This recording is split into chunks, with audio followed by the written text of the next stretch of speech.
है, लोक बनता है, परलोक बनता है, परमात्मा के प्रचंड भक्ति बनती है, व्यक्ति का ज्ञान होता है। ज्ञान व्यवस्था महाराज जी अनुकूल बहुत अच्छी। आने से किसी को रोका नहीं गया होगा, ताम झाम से रोका गया होगा। उत्तर प्रदेश में माघ मेले को लेकर जहां अभी मुक्तेश्वरानंद के साथ साथ तमाम विपक्षी पार्टियां आज योगी आदित्यनाथ सरकार और प्रशासन पर सवाल उठा रही हैं, तो वहीं दूसरी तरफ आपके लिए बता दें कि शंकराचार्य स्वामी निश्चलानंद सरस्वती भी इसी माघ मेले में पहुंचे और आप देख रहे हैं कि किस तरीके से वो अपने अनुयायियों के साथ यहां माघ मेले में पहुंचे, जहां एक तरफ उन्होंने उत्तर प्रदेश की सरकार और प्रशासन की व्यवस्था की तारीफ की है, तो वहीं दूसरी तरफ अभी मुक्तेश्वरानंद को लेकर अब बड़ा बयान दिया है शंकराचार्य स्वामी निश्चलानंद सरस्वती ने, और उन्होंने कहा है कि अभी मुक्तेश्वरानंद को स्नान करने से नहीं बल्कि ताम झाम से रोका गया। माघ मेले में बहुत अच्छी व्यवस्था है। आप सुनिए पहले ये बयान। जी महाराज जी, कितना महत्वपूर्ण आज का स्नान, क्या महत्व है स्नान का बसंत पंचमी का? महत्व है, लोक बनता है, परलोक बनता है, परमात्मा के प्रचंड भक्ति बनती है, व्यक्ति का ज्ञान होता है। ज्ञान व्यवस्था महाराज जी अनुकूल बहुत अच्छी। अच्छा महाराज जी, कुछ संत हैं जिनको नहाने के लिए जो रोका गया था, उनको लेकर के क्या कहेंगे?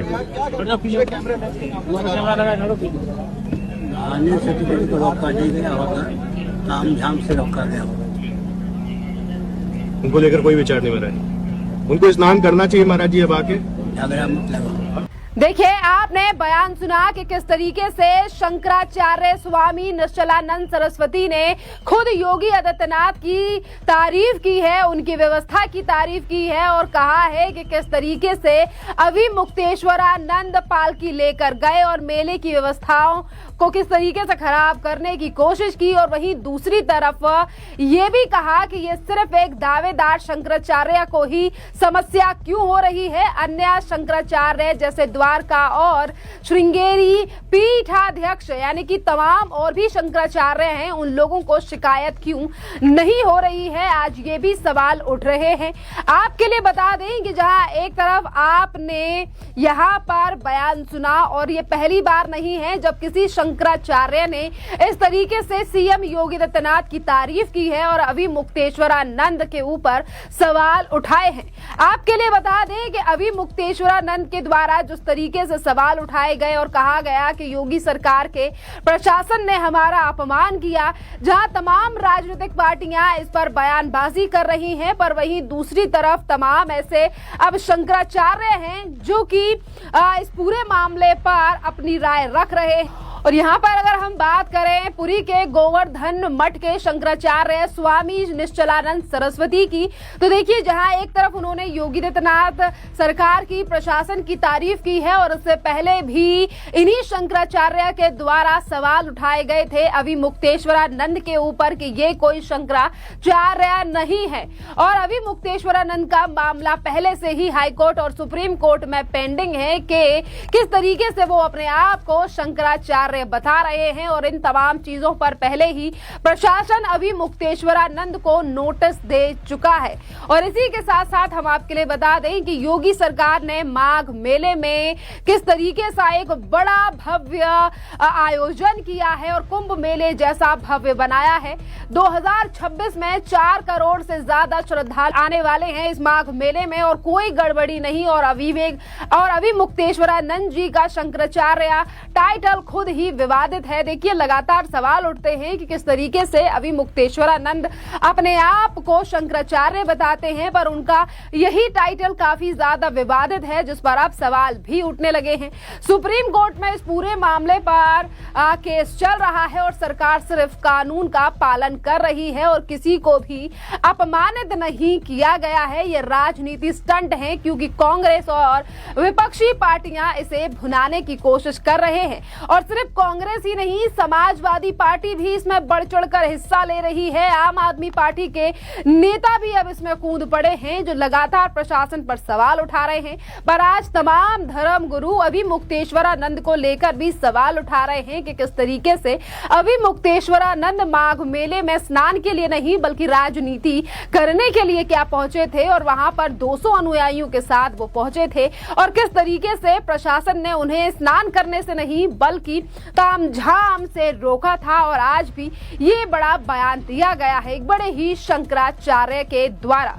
आपके लिए बता दें कि इस साल 2026 का माघ मेला विशेष रूप से अब सफल रहा है, और इसका श्रेय जाता है उत्तर प्रदेश की योगी आदित्यनाथ की सरकार को। सरकार ने सुरक्षा, स्वच्छता और सुविधाओं पर करोड़ रुपए खर्च किए हैं, लेकिन हाल ही में जिस तरीके से अभिमुक्तेश्वरानंद की घटना के बाद किस तरीके से जब ज्योतिर्मठ के दावेदार स्वामी अभिमुक्तेश्वरानंद सरस्वती की पालकी को प्रतिबंध रूप से यानी कि प्रतिबद्ध रूट पर जाने से रोक दिया गया, जिस पर विपक्ष लगातार सवाल उठा रहा है।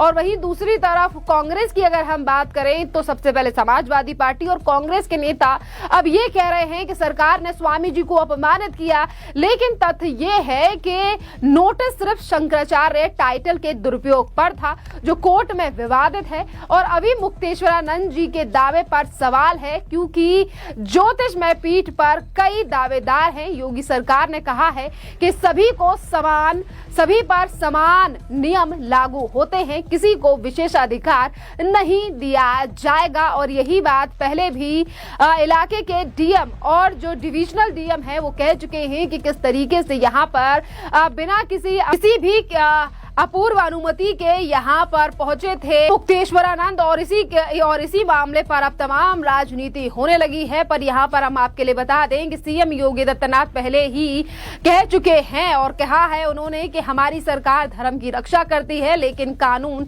सबके लिए बराबर है और मेलों में सुरक्षा सर्वोपरि है। सीएम योगी का बयान ये साफ करता है कि उनकी सरकार हिंदू परंपराओं का सम्मान करती है, लेकिन अराजकता नहीं। माघ मेला 2026 की सफलता से साबित होता है कि उत्तर प्रदेश अब सुरक्षित प्रदेश बन चुका है और अन्य राज्यों को इससे सीख लेनी चाहिए।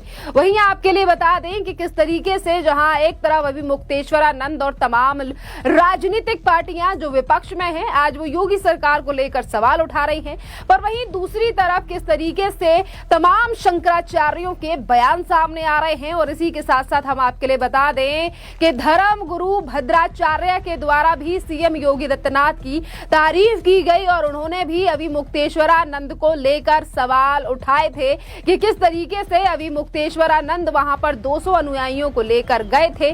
और तमाम शंकराचार्य, तमाम धर्म गुरु भी इस माघ मेले में पहुंच रहे हैं, और आप देख पा रहे हैं कि सभी खुश हैं और सभी स्नान कर भी आ रहे हैं। पर वहीं दूसरी तरफ किस तरीके से अभिमुक्तेश्वरानंद और तमाम राजनीतिक पार्टियां किस तरीके से सवाल उठा रही हैं। खैर, आज सोशल मीडिया पर भी तमाम लोग एक्टिव हैं जो कि सीएम योगी आदित्यनाथ की व्यवस्थाओं की तारीफ कर रहे हैं, और वहीं दूसरी तरफ अभिमुक्तेश्वरानंद जिस तरीके से अपने नाम के साथ शंकराचार्य लगाते हैं, उस पर भी सवाल पूछ रहे हैं कि जब कोर्ट ने ही क्लियर नहीं किया है तो किस तरीके से वो अपने आप को शंकराचार्य बता रहे हैं। ये तमाम सवाल आज जनता के द्वारा ही उठाए जा रहे हैं। खैर, इस पूरे मामले पर अब आपकी भी जो राय हो, आप भी हमें कमेंट कर जरूर बताइए। धन्यवाद।